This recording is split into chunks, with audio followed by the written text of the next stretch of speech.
ഏറെക്കാലം മച്ചാട് തിരുവാണിക്കാവ് ഭഗവതിയുടെ പ്രതിപുരുഷനായി പറയെടുപ്പിന് പോയിരുന്ന കോണത്തുകുന്ന് കരുമാത്ര സ്വദേശി ബ്ലാഹയിൽ ഇല്ലത്ത് മണികണ്ഠൻ 59 വയസ്സ് അപകടത്തിൽ മരിച്ചു.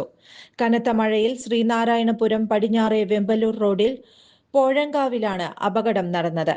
റോഡിൽ നിന്നിരുന്ന കൂറ്റൻ വാഗമരം മഴയിൽ കടപുഴകി വീഴുകയായിരുന്നു.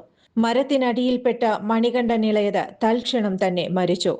കഴിഞ്ഞ 3 വർഷം മുമ്പ് വരെ മച്ചാട് മാമാങ്കത്തിനോട് മുന്നോടിയായി നടക്കുന്ന പറപ്പുറപ്പാടിൽ ഭഗവതിയുടെ പ്രതിപുരുഷനായി നിറഞ്ഞു നിന്നിരുന്നയാളാണ് മണികണ്ഠൻ ഇളയത്.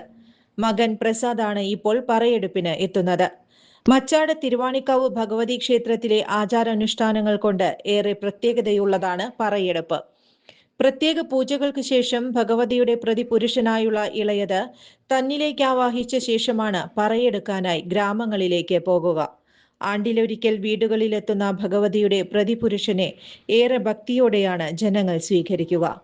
മണികണ്ഠൻ ഇളയതിന്റെ അകാലത്തിലുണ്ടായ മരണം ഭക്തജനങ്ങളെ ഏറെ ദുഃഖത്തിലാഴ്ത്തി.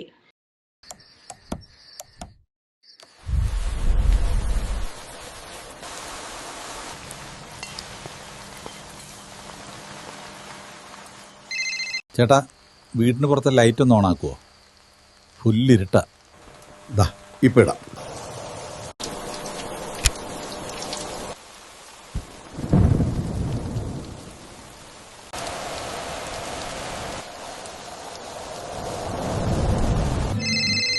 വയ്യ, സ്ഥിരം ഈ രാത്രി പുറത്തു പോവാൻ. ചുരുങ്ങിയ ചെലവിൽ വീട്ടുമുറ്റത്തൊരു വിളക്ക്. വൈദ്യുതി വേണ്ട, ബാറ്ററി വേണ്ട. പൂർണ്ണമായും സോളാറിൽ പ്രവർത്തിക്കുന്ന ലൈറ്റുകൾ നിങ്ങളുടെ വീടുകളിലോ സ്ഥാപനങ്ങളിലോ എവിടെയായാലും സ്ഥാപിച്ചു കൊടുക്കുന്നു. Solar Lights. കൂടുതൽ വിവരങ്ങൾക്ക് വിളിക്കേണ്ട നമ്പർ 9447132148. കൂടുതൽ വാർത്തകൾക്ക് ഞങ്ങളുടെ ചാനൽ സബ്സ്ക്രൈബ് ചെയ്യുക. ഫേസ്ബുക്ക് ഫോളോ അപ്പ് ചെയ്യുക. വാർത്തകൾ വേഗത്തിലറിയാൻ എനി ടൈം ന്യൂസ്.